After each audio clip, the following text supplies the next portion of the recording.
Many officials have been reluctant to admit the horrendous ramifications of satanic activity in America and Europe. Ultimately, the purpose of Satanism is to commit atrocities against the Judeo-Christian God, his laws, and his most precious creation, mankind. In satanic occultism, that which is good is bad, and that which is bad is good. Pay attention and notice the reverse of everything that is normal becoming abnormal. Satanism, as it stands, is basically a reversion and perversion of Christian symbolism. All religions are coming around to Satanism. We're in the very throes of a new satanic age. The evidence is all around us. All we have to do is look at it. Shemham Parash. Shemham Parash. Hail Satan. Hail Satan. In 1966, Anton LaVey founded the first Church of Satan in San Francisco, which at one point claimed 10,000 members. LaVey authored the Satanic Bible and Satanic Rituals, two of Satanism's most important books. Any religion that elevates the teachings of Lucifer above Yahweh gods and ultimately take their teachings or build their beliefs on the teaching of Lucifer is part of Mystery Babylon. Are the Satanists involved in the New Age movement? Is the New Age movement really sort of a cover for this whole Luciferian conspiracy, in your opinion? I wouldn't say it's a cover. I would say it's the integral part of it, you know, the spiritual heart of what you're talking about, you know, a new world order. In fact, Alice Bailey, who coined the term New Age, who was a psychic and a channeler and an occultist, coined the term New Age and also coined the term New World Order. They both came from the same source. In her book, Externalization of the Hierarchy, she said that the New World Order would be based on the ancient wisdom or ancient occultism, which is where the term New Age came from. Madame Helena Petrovna Blavatsky wrote a magazine. I've had the bound works of that magazine entitled Lucifer, Lucifer Magazine. Satanism gives you a sense of power. It gives you a feeling that you have power over your own life. Of course, it's the ultimate delusion, because actually what you have done is you have totally surrendered control of your life to a demented, brilliant psychopath, Satan himself.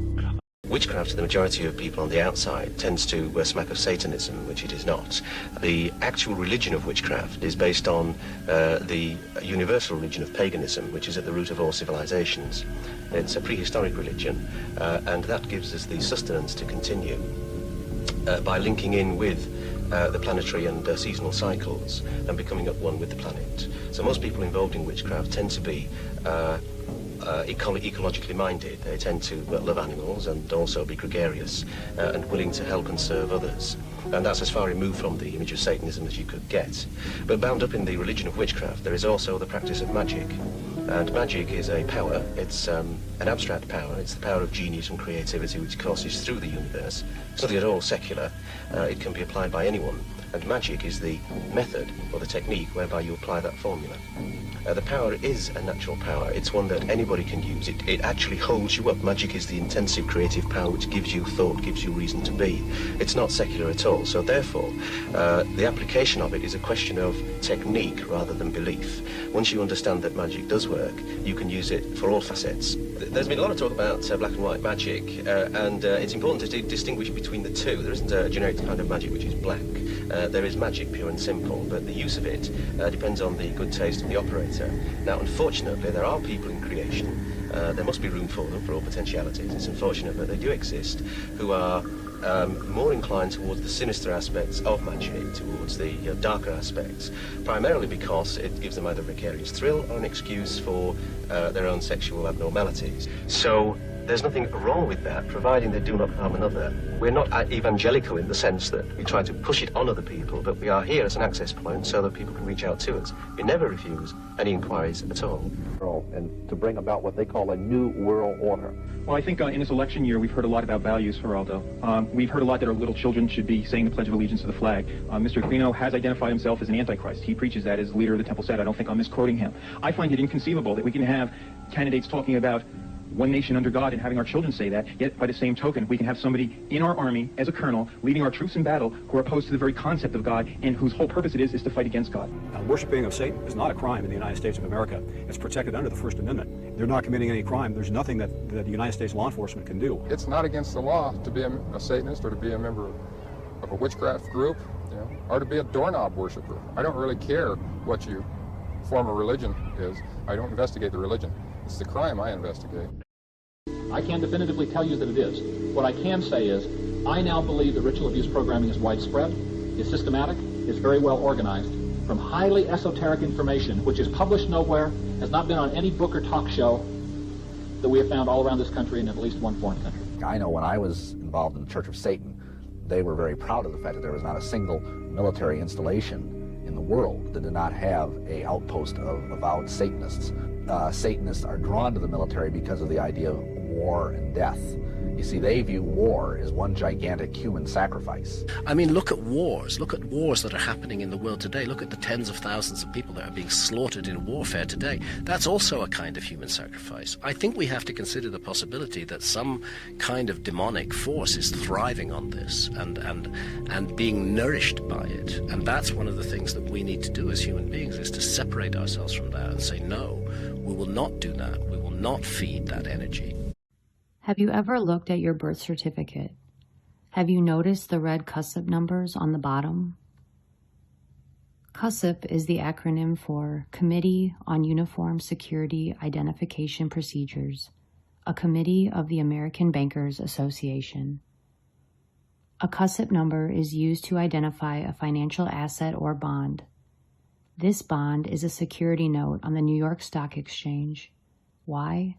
Because you are worth money to the international bank that bought your identity during the bankruptcy of America in 1933.